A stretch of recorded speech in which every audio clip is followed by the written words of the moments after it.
Big welcome to everybody who's joining us today. A big welcome. This is a fantastic new metaverse webinar. We're looking at the future of play to earn games. We're looking at development, marketing and revenue strategies. And I'm really excited to have you all here today. We've got some fantastic panelists to be looking at different stories, different insights, different points of view on this fantastic new world. And today we're really focusing in on the play to earn games. We've still got quite a lot of people still coming in, so a quick few notes and points as they're all getting in and getting settled. So quick answer to the question that I always get straight up is that will this be recorded? Yes, it will be. It will be recorded and will be available on YouTube, and it will also be available on Spotify through our podcast, The Talking Giraffe. This is a live session. Our panelists are with us in real time, so do please feel free to use the QA box at the bottom of the Zoom window, which you should be able to see down there. So we'll be able to get those questions to the panelists in real time. So again, a big welcome to everybody here. I am Jenny Stanley. I'm the founder and managing director of Appetite Creative. We are both pioneers in the connected packaging and gamification world and creators of Appelink, which is our dedicated platform leading the way in blockchain, metaverse, services and programming. So as we are working so much and leading in the blockchain gaming world, we wanted to talk a lot more about play to earn games, or crypto games, as they're being commonly referred to. One of the innovations in the crypto model is the play to earn model. And this is a business model in which we really turn over the financial logic of gaming. And instead of players having to play and pay, to play or to access the games, players actually have the ability to be paid as they play. This is really changing the gaming system, which means that video games and virtual worlds means that they can actually create, invest in tokens or NFTs and actually earn money, monetary value by playing these games. Some of the most popular games to date are Axie Infinity, Sandbox, Gods Unchained. You might have heard of some of those. And these are really some of the safe ways to earn crypto and be working with unique non-fungible tokens, NFTs. There's so much education to be done in this space. Even though we've been around for two or so years, there's actually so much more and lots of new things to be learned. There is also some concern among some players, among some groups who don't trust this type of gaming. They're reluctant to understand this type of gaming.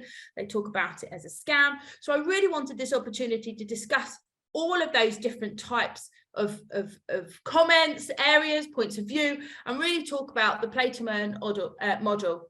Look at the different monetary rewards, look at the different ways. So today, with our panelists' help, we're here to discuss those issues, to talk about possible solutions, to educate you guys, to understand what you guys want to know, which is why we open up the QA, and to really understand the player community and talk about good structured promotion games and promotion plans.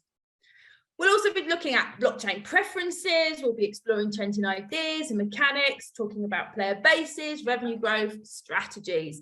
So we really need to get into that, and we need to really understand how to strike the perfect balance. So again, the QA is open for you guys to help us to understand what you need to know. So it's not just me, luckily enough, that we're going to be talking with. We have got a fantastic, exceptional list of panelists today. We have people from Lost at Sea, from Ultra, Chain Mosaic, Affin, Mintable, Born to Die, and Mysteria Capital. Our session today is an hour, so I've got to get all of this into 1 hour, which will be divided up into separate parts. Our first panelist with us today is Douglas Erison. He is project manager and blockchain strategist at Ultra, and he's founder and CEO of Chain Mosaic. So I'm really excited. Welcome very much, Douglas. I'm very excited to get into that. And we're going to be really understanding a lot more around trends and really understanding different trends and strategies within that space. So before we get into that, Douglas, I'm just wondering if maybe you could tell us an interesting fact about yourself before we deep dive into the content. Thank you for having me, first of all, and hello to everybody joining in. One interesting fact about me is when I was 10 years old, I entered a flower arrangement competition and I won. And the other people competing were 60 plus older ladies. So I was very proud of that, and caused a lot of upset. So since then, it's been about causing upset in different industries. Disruptive in the flower industry. I think that's a fantastic claim to fame, Douglas. Love it. Love it. So obviously, you're here to talk about lots of different things. Chain Mosaic is a Web3 venture accelerator. And obviously Ultra is a publishing platform. So you're speaking from that kind of background. Let's kind of dive straight into it and tell us a little bit about really NFT collections, tips around NFT collections. There's a lot of them out there at the moment. Some of them connected to games, some of them not. What do you think creators of NFT collections need to do to make them stand out? How they're going to increase their revenue? Tell us a little bit more about what you think from that perspective. Yeah, of course. Yeah, I've been lucky enough to work with a lot of NFT collections, ranging from, wider Web3 interests to specifically play-to-earn games, and every stage of really that development of those games. And the three main, focus points that I usually focus on is value, engagement, and longevity. So in a nutshell, those sounds like just salesman words, but when you really get down to the application of those in these game development strategies, they have a lot of application. So value, obviously, you want to make sure that your game has that value. This can be anything from an experience to a monetary reward for your players. Engagement is about, constantly sharing with your community, constantly building that community through a shared channel of engagement. It's very different to how Web2 companies engage with their, let's say, consumers. Instead, in Web3 and play-to-earn games especially, it's not about consumerism, it's about collaboration. It's about having a community that supports you in your development. And then the last one, longevity. A lot of projects make the mistake of aiming for the launch and maybe 6 months down the line, etc. And I always, try and do my best to help them develop some sort of roadmap for at least a year, at least 2 years, 3 years. What's your ideal 5-year plan? Communities that are the NFT space and the play-to-earn gaming space is developing very quickly. And 6 months ago, an NFT project was hyped because it was an NFT project, and now buyers or consumers are getting a lot more savvy about what they invest in. So longevity is a very important one, and not just longevity, but again, combining those three. So value in that longevity, engagement in that longevity will sort of ensure that longevity. So it's a closed loop, and if you can get that right, like a lot of NFT projects and a lot of gaming projects have done, you can really create a sustainable, long-term growing project. And that's kind of what my job is, to help these projects sort of realize that. And you'd be surprised how few people or how few project creators understand how important just the engagement aspect is of it, because we're in a different stage now of sharing creative content, and it's about community first, and not the project second, but the community determines the project, not the other way around a lot of the time. So those are the important parts there. In terms of growing revenue or building a community, you build a community through the collection that aims to bring sort of value through a unique idea. Sounds simpler than it is, but that's the basis of it. But when you concentrate on a niche interest, that's where you're going to find a loyal following. There's much bigger communities in those niche interests than you think. You grow the community organically, have a plan in place that will take the project from strength to strength to ensure that longevity. And then the other part of it with the community is a lot of creators feel they need to build something great before the community even see it. But what we're finding is that the community love to be a part of the process. They love to feel a part of the process and actually, own a part of that process for themselves. There's a huge status symbol in being there from the beginning. So I always say, be transparent about these challenges as well as the successes. Involve your community in the big decisions in your game and your development of your project.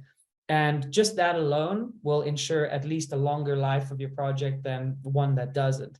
There's a lot that goes into it, but those few basic points, if you really apply those well, we find that it sort of results in success quite a bit.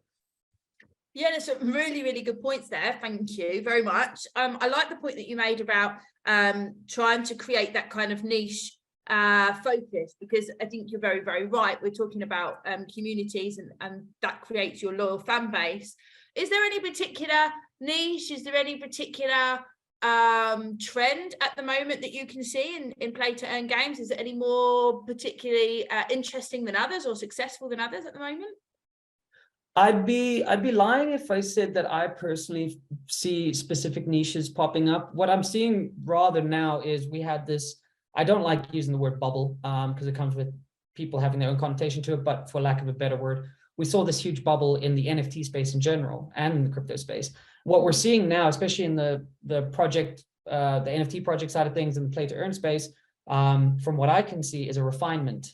So we're actually moving towards those niche things instead of just having this cataclysmic chaos of different ideas throwing out there. We're now moving to a more focused area of NFT creation and project creation. In my, humble opinion, I think that's what's happening. So I think the niches are coming, is my point. Mm-hmm. No, we're working on some. I can see lots of others. And I guess we're a bit early maybe to say that there's one particular trend or one particular niche that is more successful than others. Sure. Sorry. Yeah, I agree.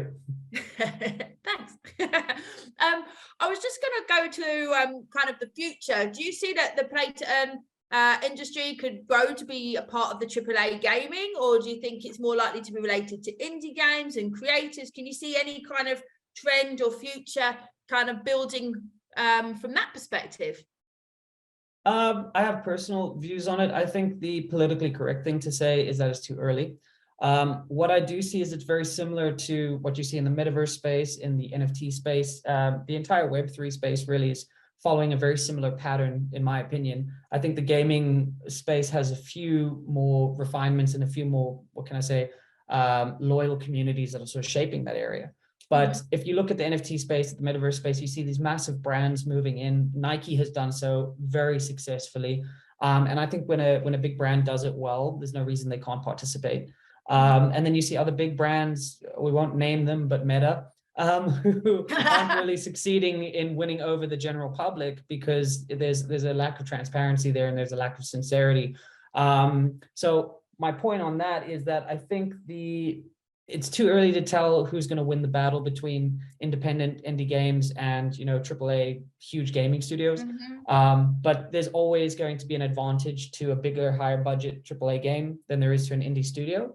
And that's in the timeline of delivery, budget for marketing, the budget for gameplay experience. All of that takes place. But I think that where the real advantage lies with the indie gamers is you can build a far more loyal following. I mean, these big budget games, they can impress you and they can sort of draw you in, but it's very rare that they can, this is a personal opinion again, I think it's very rare that they can build a real loyal, passionate following. Whereas being a part of 500 people who are part of an indie game development, there's a bit of a status in that and a bit of a personal touch to that. And I think that in the play to earn NFT gaming space, blockchain gaming space in general, I think there's a lot of value in that, more so than the traditional gaming space. So it's yet, in my opinion, it's yet to see who's going to win that battle. But my main opinion is I don't think it needs to be a battle. I think there's space for everyone. And I think we're going to see that sort of flourish on both ends of the spectrum. Yeah, definitely. I mean, you only have to look at the predictions of, how much this space is going to be worth in just a few years. And you can see that there's huge space for everyone. Andrew from the audience actually has asked our first question. Thank you, Andrew. What is going to be changed in future play to earn games for the next 6+ months, in your opinion? Do you think it's the gameplay, monetization, game development itself? My hope is that we see some more, when I say AAA titles, I don't mean from big gaming studios, but AAA quality, let me say that. I'm hoping that games start concentrating on the gameplay experience. They do already, but again, it's monopolized and it's very centralized in terms of what can be achieved. So my hope is that games develop to sort of challenge the bigger studios.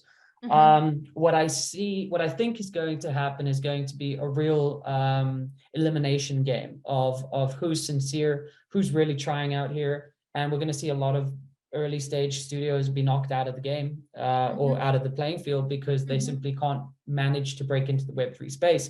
And it's not necessarily a bad thing. It's very challenging out there. So what I think is going to happen is it's just going to be refined down to a few key studios, a few key games. There's always going to be room for more challengers, but overall the gaming space, I think, is going to is really going to see a downsizing in the Web3 space, especially. It's going to boom again, but I think in the next 6 months with the bear market in place, we're going to see a lot of studios sort of decide to move away from it for now. And the ones that stay are going to be victorious, in my opinion. Oh, well, yeah, absolutely. We've got another question from the audience. Thanks to audience, keep them coming in. Mohammed is asking the question of why it's hard to evolve both earning and having actual fun in the current play to earn games. And I think actually this is a great question, because it's always about, you know, is it more about earning the money, or is it about actually having fun? And the rest of the question is, do you think in future play to earn games are going to be played for fun or just to make a living? Does the earning factor ruin the fun factor and take it out of the equation? I think it's a great question, first of all, but I think it's so early to tell what is going to be the main focus of the space. And again, I think it's going to involve all of it. The gaming space, just like most of the Web3 space, or in general humans, it's not a binary choice. It's not have fun or make money. There's going to be games that do both. There's going to do games that do one of each. So it's all going to depend on sort of what the audience wants or what they choose.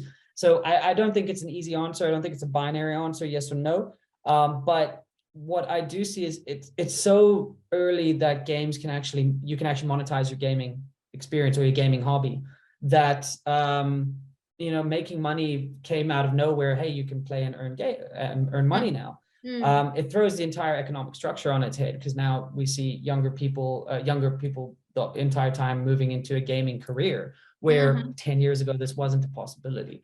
So you know, you're going to see games trying their best to make it a mini economy. You're going to see games trying their best to make a mini economy fun to play. And there's going to be trials, there's going to be failures, there's going to be successes. So my opinion is it's too early to tell who's going to come out on top, but there's going to be space for everybody. And I think we're going to see, this is a very early iteration of play to earn, where, you know, if you look at sort of the early 2000s gaming industry, people didn't expect gaming to be one of the biggest industries in the world now. Yeah. I mean, even in the music industry, gaming is a huge focus point, and nobody could have predicted that 20 years ago. So I can't even try and predict what's going to happen in the next 2-3 years, let alone 5. But yeah, it's still early, and I'm excited to see what's going to be built. So thank you for the question. I wish I could answer it more binary, but they're streaming in, by the way. They're streaming in these questions. So Yasmina's being a little provocative. How do you see the NFT future in the games? Because play to earn is not really a viable option. What are your thoughts? Not understanding the question, because NFTs I think come as part of the gaming. It's a natural transition. Games have for a long time had assets you can buy. They've got different skins you can upgrade. I mean, now even games as simple as the Dragon Ball Z series, for example, by no means necessarily a AAA game, but you have to purchase huge packs of characters, whereas before you had to earn them in the game. So many different aspects of gaming are being monetized, and oftentimes because there's no other option in the gaming industry, monopolized. So they're like, you have to buy things in this game to enjoy our game, and you've got nowhere else to buy games. So to do bad for you. And I think NFTs sort of re-centralize, or I don't like decentralized, but they re-centralize the focus of gaming, which is to have fun. But now there's a new aspect of you can earn. And I think NFTs are the perfect mechanism to achieve this. You get to interact with it. You get to have something that's yours. It's trackable. It's rewardable. And again, you own it. So I think NFTs have a huge place in the play to earn space. And whether or not we move directly from cryptocurrency and internal tokens within games, NFTs just make a lot of sense, whether they're free, monetized, whatever, but they make so much sense to prove ownership of an asset in game. I mean, why wouldn't you want that? And you can resell it, which just adds a whole new aspect to gaming in general. Before, you purchase straight from the game studio or the game developer platform, and it's a one-off purchase. It's a one-way transaction. But now you can actually build up that NFT to have, to make it a stronger weapon or to make it a more interesting skin, and you can sell it back to the community and make money off your initial investment. So I think the play to earn, we're going to see a lot of different developments that are going to prove NFTs have a space in the play to earn space. Absolutely. I mean, but having to pay for new skins, new skills, pets, whatever it might be, micro in-game payments, that's nothing new. You want to skip to the next level in Candy Crush, and that's not a blockchain game. You've got to pay for it. But yeah, absolutely, as you say, to be able to own an NFT is something that actually is something that has a value, which can be switched or sold within the game, if not on the main marketplace. So yeah, absolutely. The questions are still streaming in. So Kay wants to ask the question, which is, what is the difference between normal free games and play to earn games in blockchain? Normal free games seem to have their own currency too. What adds the real value to NFTs for blockchain play to earn games? Well, I think it's all about what direction the game wants to go in. I think that, you know, the free to play model works great because it's you know, it serves multiple functions. I mean, if you keep the game free forever, that's up to you. I think it's a great idea. But I know a lot of gaming studios that sort of release free to play games to get their name out there as a marketing tool, but also as a, you know, as a way to give back to the community. This is, you know, perfectly acceptable way to do that. And I think it's quite a smart way to do that. And you often see that in the NFT space, separate from the play to earn game space. So, I mean, the main difference is the monetization of it, I would say. But the play to earn game model obviously comes from a place where studios need to make an income. They need to grow the user base, and maybe they have a product that is worth monetizing, or at least a product that they need to monetize, or else they can't continue doing so. And you see this a lot in the NFT project space as well. Funding is a huge issue. So if you're a gaming studio that can afford to release a free-to-play game and you're proud of it and the community enjoys it, by all means, I suggest that every single time, because off the back of that interest and off the back of that community growth, you can release some more titles that might have a play to earn aspect to it. Again, the playing field sort of up to you to determine. But yeah, I guess the main difference between free to play and play to earn is yeah, it's that one's monetized and one isn't. Yeah, exactly, the opportunity to play. Yeah, absolutely. I mean, Eldad, who's another person from the audience bringing us a great question and a great point of view, wants to talk about maybe the darker side. And there is that. So Eldad says the earn side is great for players, but we already know that there are conglomerates paying low wages to people to play. Therefore, the conglomerates, thank you, and then they can sell the asset on. How as an industry do we stop this part of the economy? Stop is a difficult thing, because it's almost like saying, like, how do we root out a stable inevitability that's going to happen in every single industry? You're going to have conglomeration, you're going to have monopolization. It's part of capitalism, it's part of the industry. Unfortunately, it's just there. The idea is not to stop that, the idea is to provide an alternative. And for me personally, I think that how you do that is you support your indie game studios, you support new builds, you as a community member take part in the community. There's a lot of flipping in the NFT industry. There's a lot of stay for a week and then leave in the gaming community. And I think that where the real value is being a long-term community member in an indie game studio.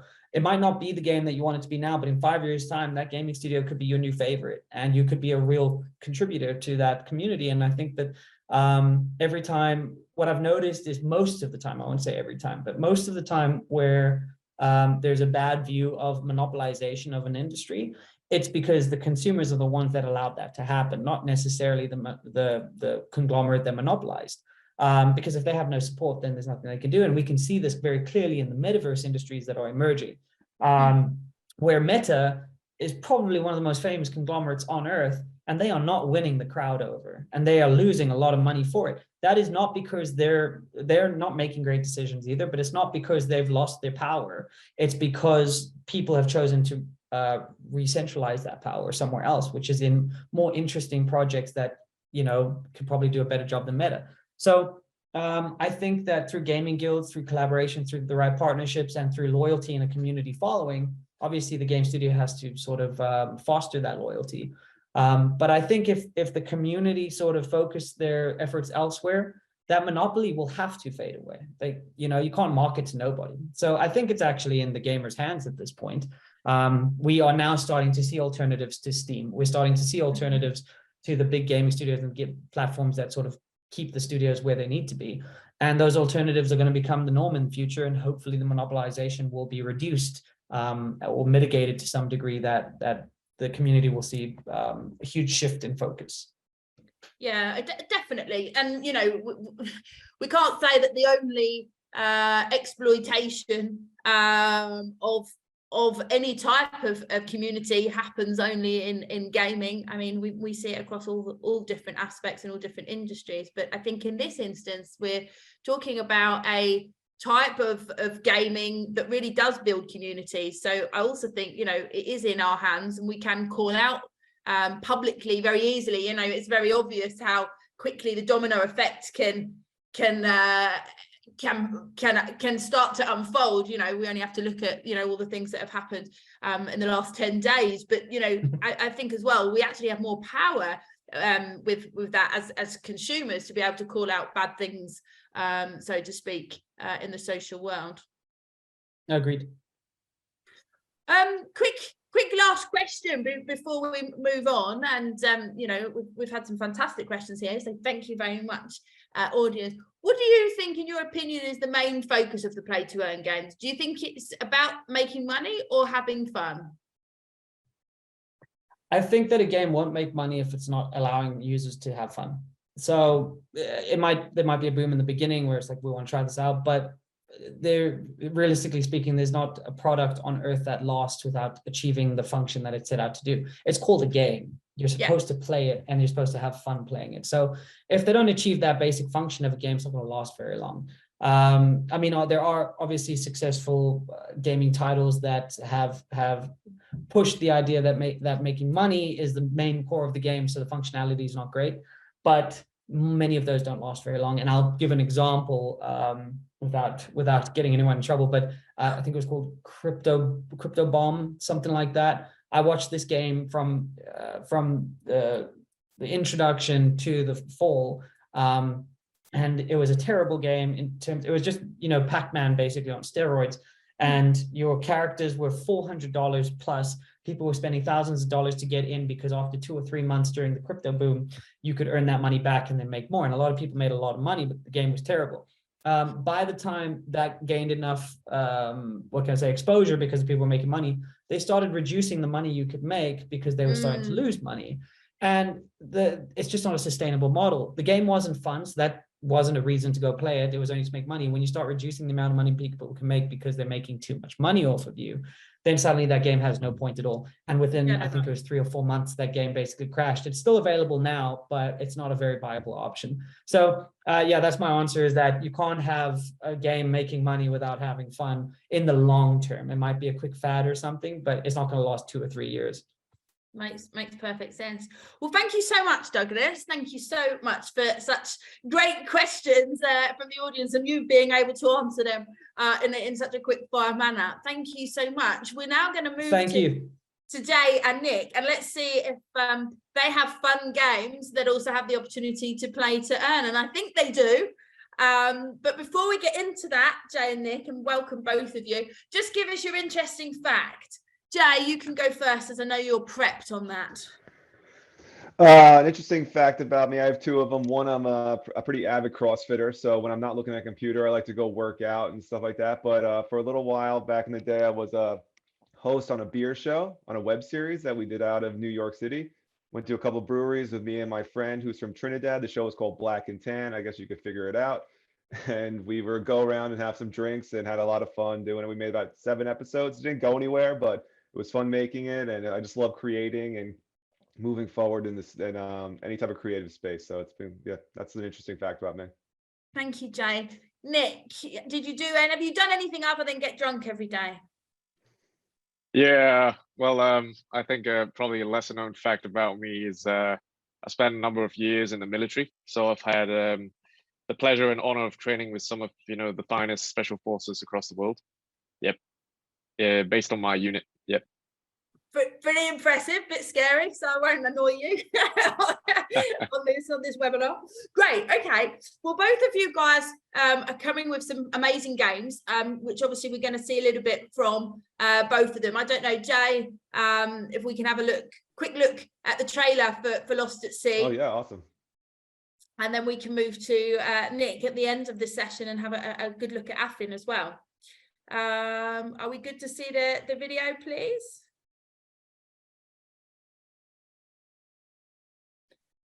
Maybe they are you guys are playing it, right? We are. It seems to Yep. not be playing yet. So in the meantime, Oh, okay. maybe tell us. I mean, it's no secret we've been working on this game with you, so Yep. I know all about the game. But maybe tell us a little bit, how did this idea come about? Tell us a little bit about the game. So Lost at Sea, when we made our collection, we have like a collection of 3,333 of these really weird hip hop sailors on the coolest life rafts you'll ever see. So our NFT, as we looked at it, we're like, we always wanted to make this into a game right when we started brainstorming it and everything like that. So right away, we're big fans of Mario Kart. We're big fans of racing games. So we decided that it'd be great to create a play to earn game where people could. All right, let's move to have a quick look at the play to earn game. This is Lost at Sea. With Appetite Creative and Jenny's team, and we were able to create a really fun, really cool game with their guidance. So it's been a blessing since we started working with them. So it's the first step in a long process, hopefully, of making this game for years to come. But yeah, I think it came. We're kind of finalizing up the actual gameplay, which is the most important. Then we're working onto the blockchain. But Appetite Creative has been a great, helpful. They've been so helpful with this whole process, and yeah, I hope you guys like the trailer. Thank you, Jay. We lost you a little bit, but we've got the trailer ready. We heard everything. Oh, I'm so sorry. No worries, and thank you for the lovely words there. Let's have a look at Lost at Sea.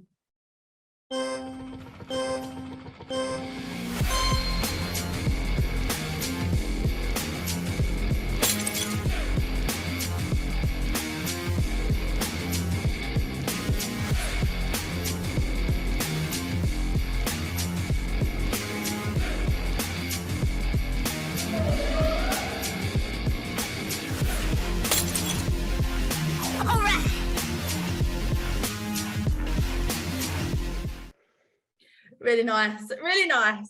Some fun. It's a little some fun skippy on stuff my there. end.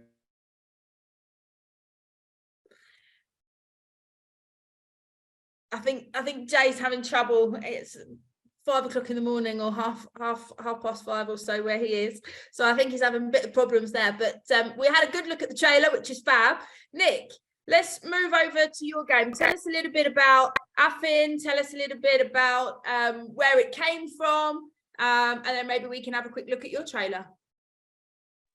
Yeah, sure. So Affin, we're a Singapore-based Web3 metaverse game that's free to play, and it's also play and earn.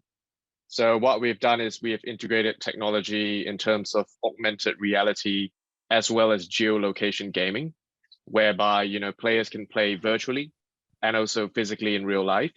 And it's not just a game whereby traditionally, they want to hold themselves up in a room and play it days on end or grind hour after hour and just to earn some in-game currency, which they could only spend in that closed loop. Mm-hmm. Our game encourages them to actually get up, go about, meet friends, bring along family, start playing at various locations in the real world and actually earn in-game currency that they can then redeem at everyday lifestyle venues and cafes and restaurants, or even for like flight tickets or plays at the theater, etc. So what we're bringing is real world utility into the gaming domain, where first and foremost, we're a game and we want to make the game as fun and awesome as possible. That's one of our main focuses. It's around community, it's around ownership, co-creation of the ecosystem, and earning in-game currency which they can actually use in reality. Great. Okay, so 2 really nice different games. Let's have a look, Nick, at your trailer. Sure. So this is a trailer I just sped up, so just bear with the speed here.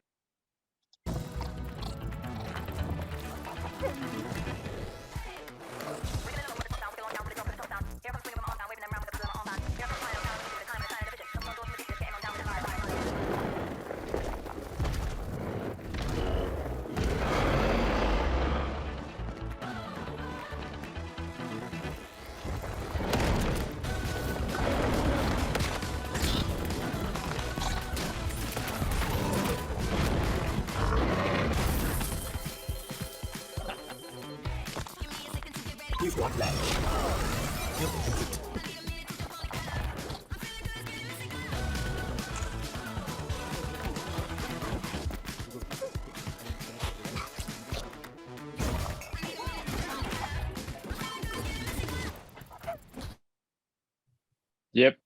So pretty much that was it. Very nice, very nice. So some really interesting animals in there as well. So both of those games, very, very creative in the way that they've got their characters, very much kind of mystic. I don't know whether that's the right type of word for the characters, but then Jay, you're also kind of very fun, creative sailors as well. Do you think, and this is a question to both of you, so you can fight to answer it first, but do you think that's a really important part to a successful game? I can go first. Yeah, a successful game has to be fun. It has to be creative, or what's the point, you know?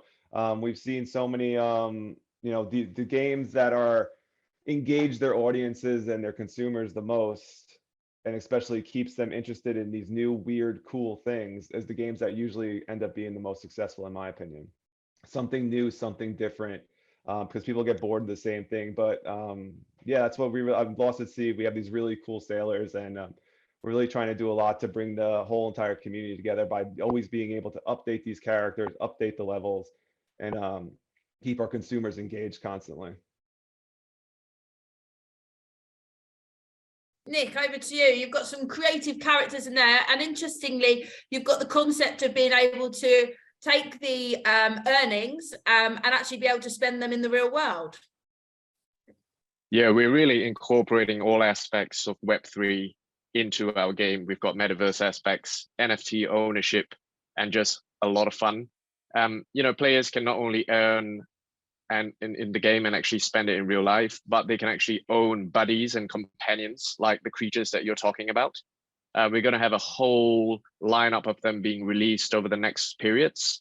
And they can also actually acquire land in our real estate of the metaverse that's actually spread across the real world.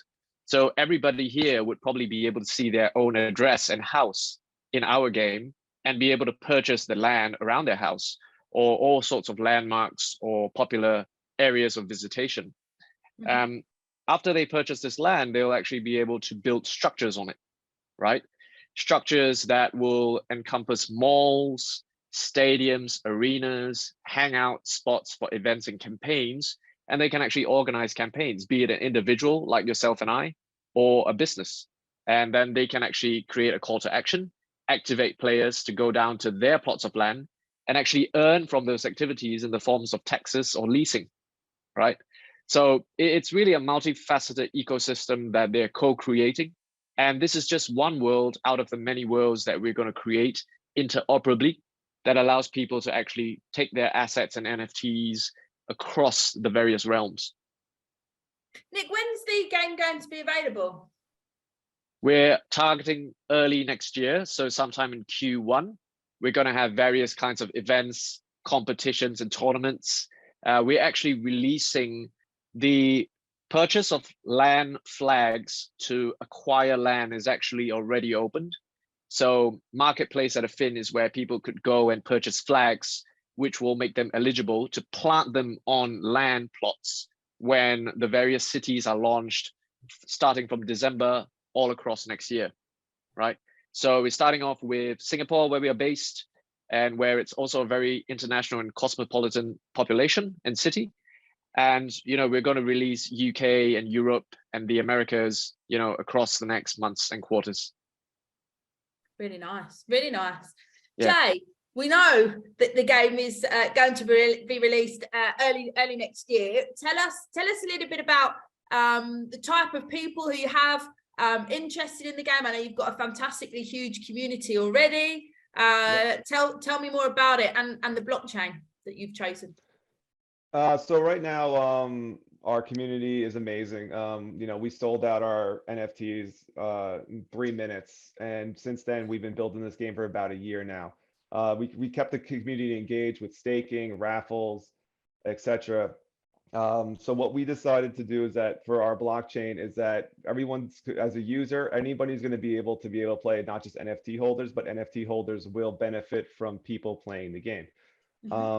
And what we're trying to do is that, so when you go to race, it's going to be almost like a play to earn. It's going to be like a wager to earn, where everyone, it's almost like putting a quarter into a, or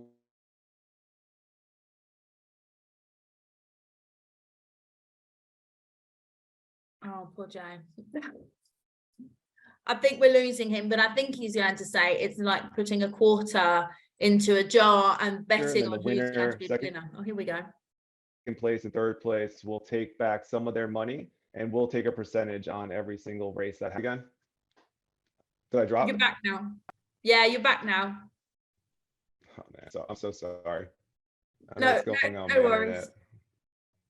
We've got the idea. I think it's a bit like probably that a few companies or friend groups have probably got wagers going on the World Cup, so it's a bit like that, and everybody putting in their money, right? Yep. Then everyone, then the winner, and then the payouts will be subsequent to how you play, how you finish in the race. We'll also have AIs in the game, so you could be able to play against the house, like if you were playing. So in case you don't have any friends to play with, we'll be your friend. You know, so that's kind of and we're hoping that as we build up more, we have a couple of large gaming platforms, Web3 based companies that are interested in hosting us on their companies, such as we've been in talks with Fractal, Elixir, and Magic Eden. So hosting them will definitely help with the marketing and etc. Great stuff. Great stuff. And you're on the Solana blockchain. Of course, yeah. Solana blockchain, I think, is the future for the P2E for gaming in general, because it's speed, transactions are quick. So I think that's kind of something that and the technology, underlying technology in Solana, I think is the best. So for us, Nick, I if actually anybody's ever don't did a know transaction in ETH, it's go ahead. I was just going to say to Nick, I don't know which blockchain he chose. So throw your hat into the ring. Which blockchain are you on? We're on Polygon. Okay. For, the obvious reasons, speed, and also very low cost of microtransactions. Because I think, microtransactions are also a big part of gaming and where it's going to go. So yeah, it's about the speed, and the adoption is decent. So yep, so far it's been great. Absolutely. We can enter into a big discussion there about which is the winner, but I want to avoid that for now. Good reason. Speed, of course, is important. That's very important to be able to move things fast when people are already in gameplay. You don't want to have long waiting times. Douglas, jump in. You're free. I would love to just do a shameless plug to both Jay and Nick. Ultra has its own blockchain. If you guys also want to host on Ultra, please give me a shout. We would love to talk about hosting your games on our platform.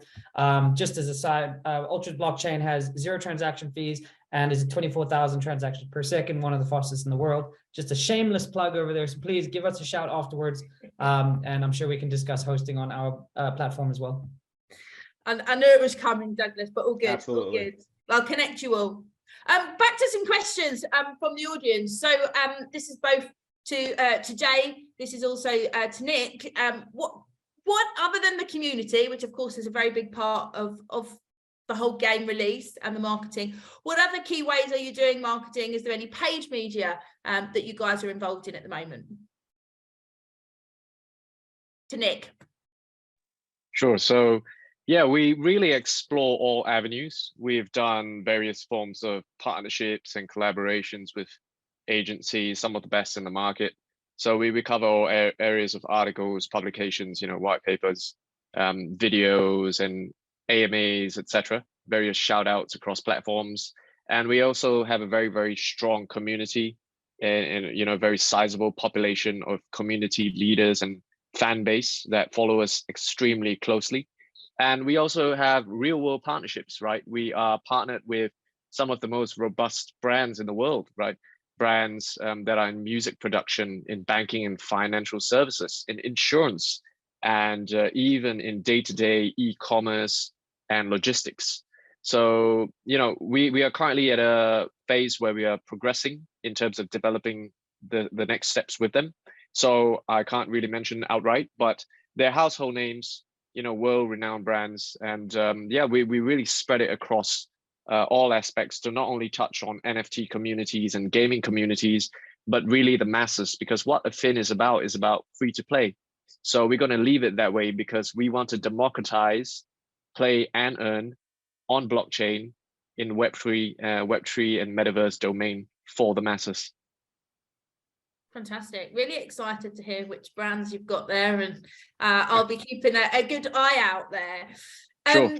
Jay, over to yourself. I mean, to sell out all of your NFTs in 3 minutes, that's pretty amazing. So tell us, was it all community or was there any other marketing that you needed to do there? We did a ton. We have a lot. Some of our other partners, they have a lot of following and friends on Twitter. So we have a lot of influencers that were able to help us out and spread the word about us. We also did a ton.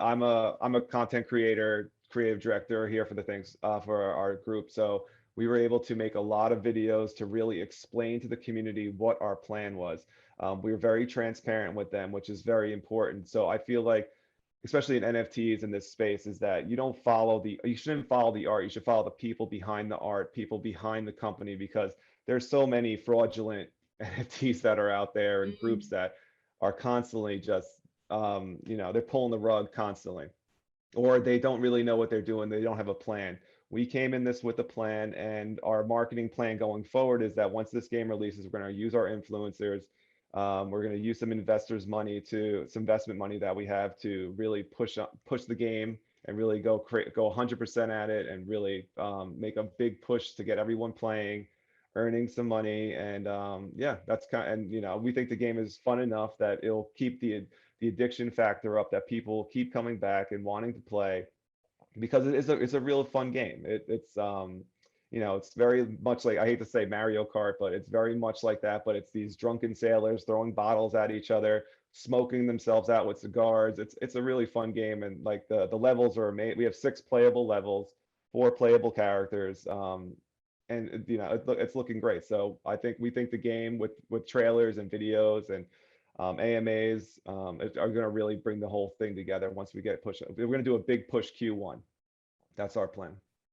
Yeah, it's gonna be great. I can both hear from both the passion and the excitement about the games, which is fantastic.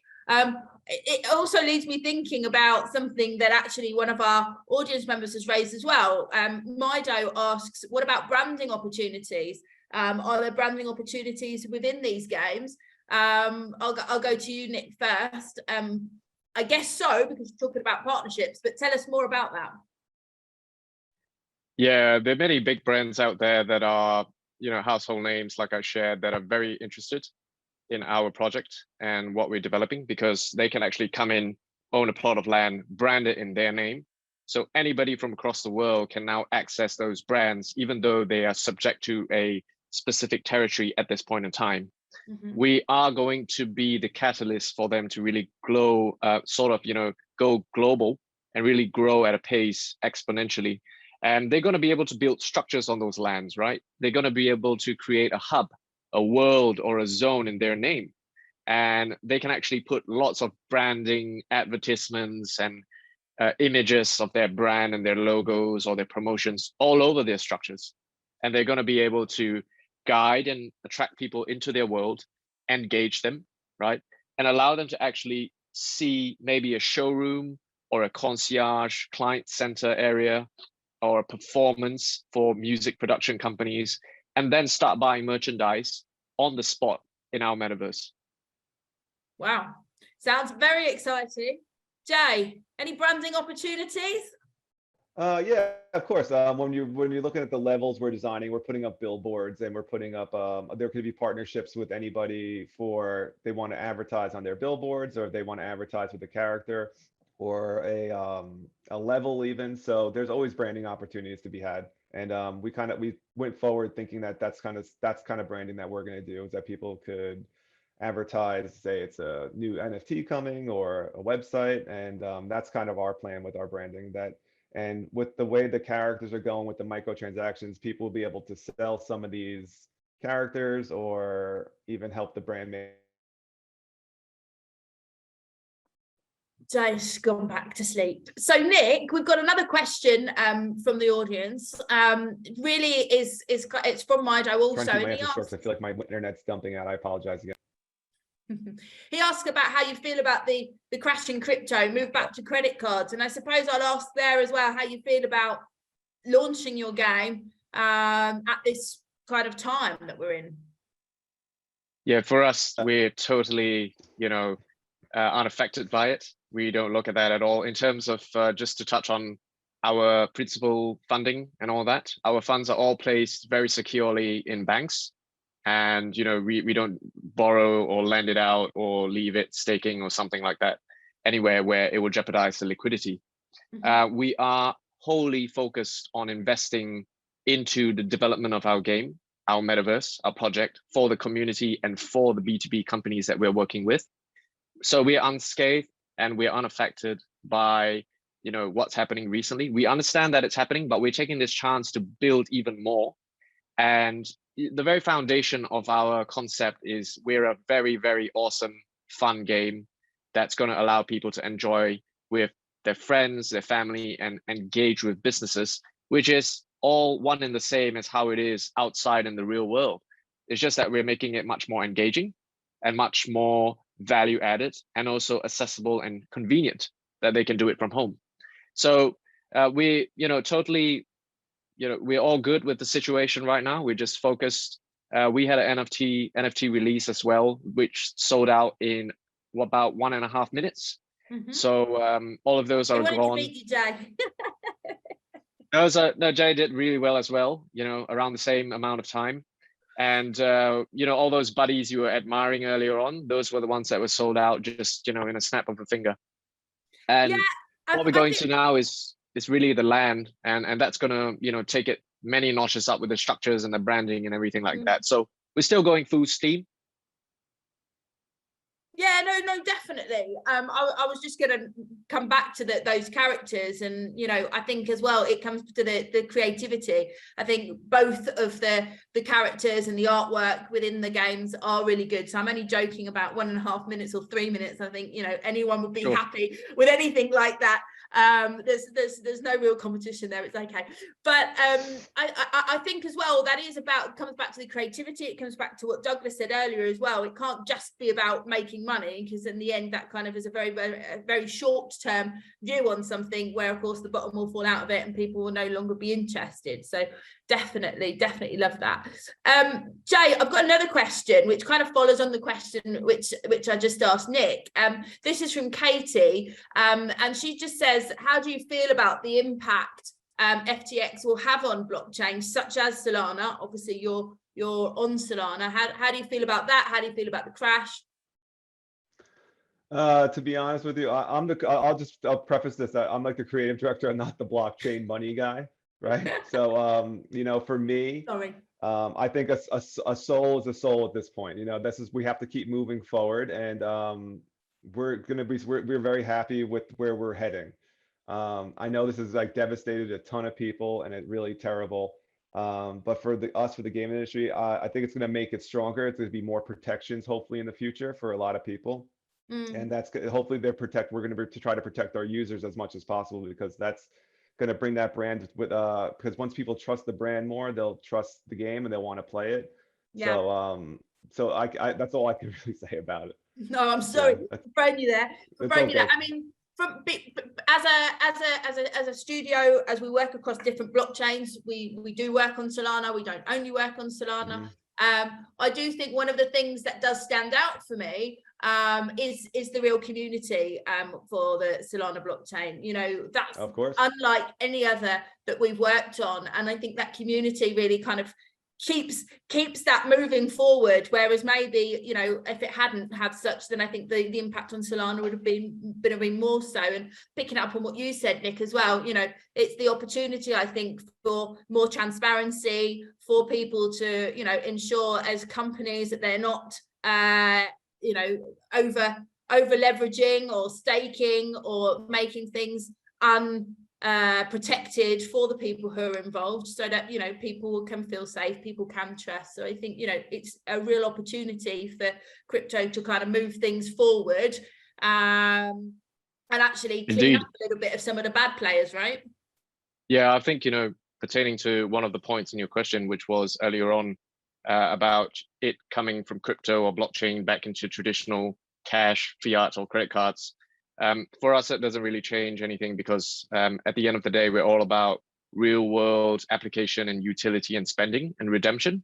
So we're actually working with some of the largest payment networks and card networks in the world to tap on their merchant network and create those alliances whereby we can build that ecosystem and bring in the businesses to actually transact with customers. So it's going to be a B2B to C kind of ecosystem. And we're going to have all those areas, potentially even a card that, you know, has a payment network on it without branding a fin that you could spend around the world.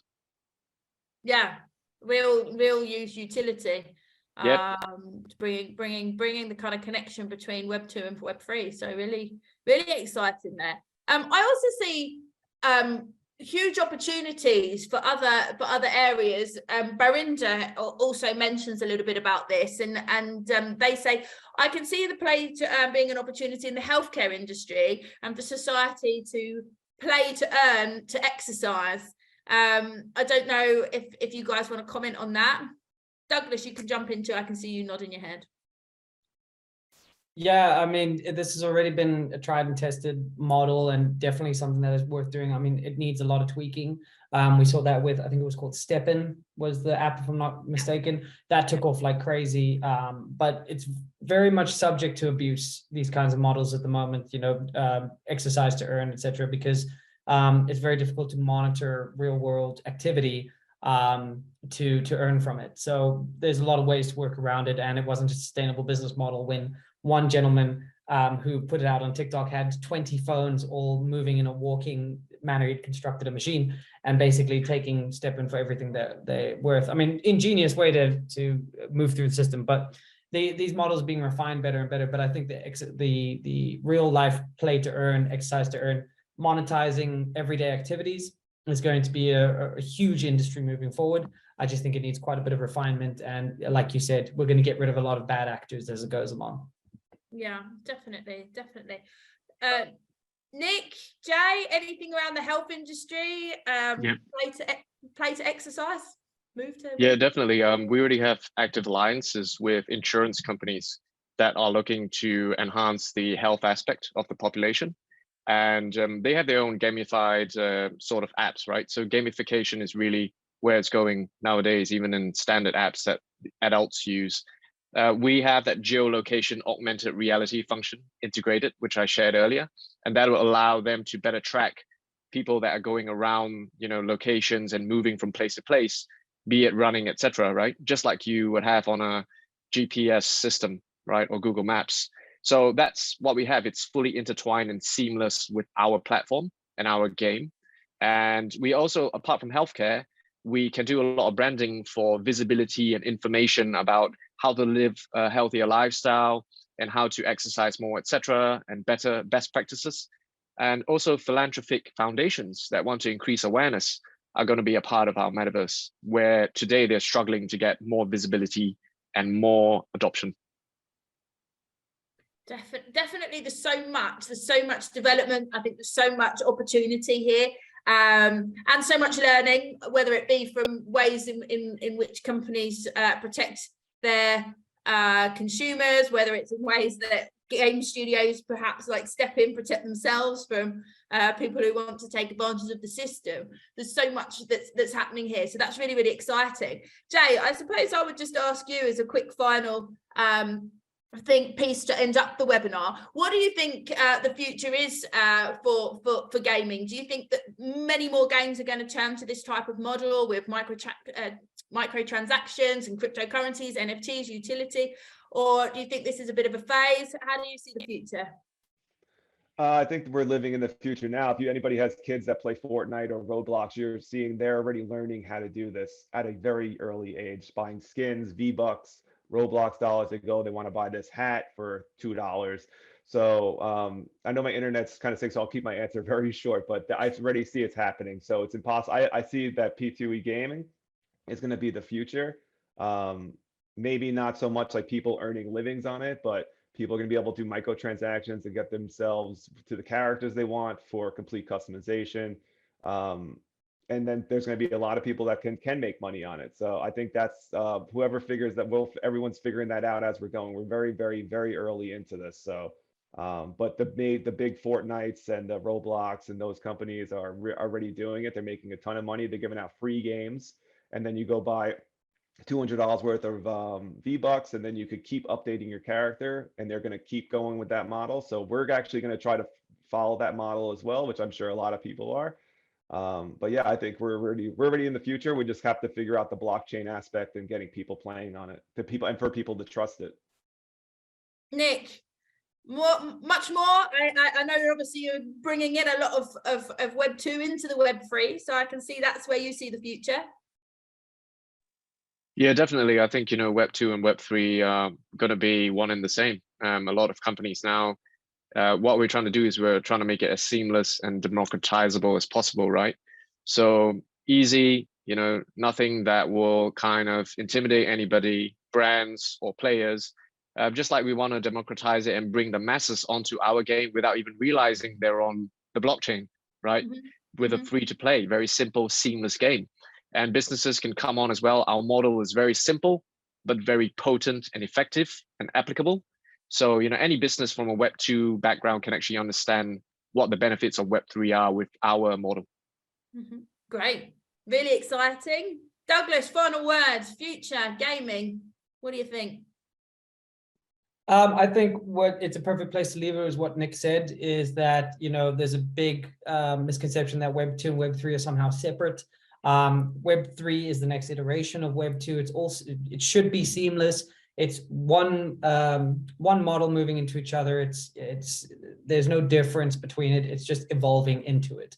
And I think when people start realizing that on a mass scale, we're going to see a lot more mass adoption, because the learning curve will be significantly mitigated.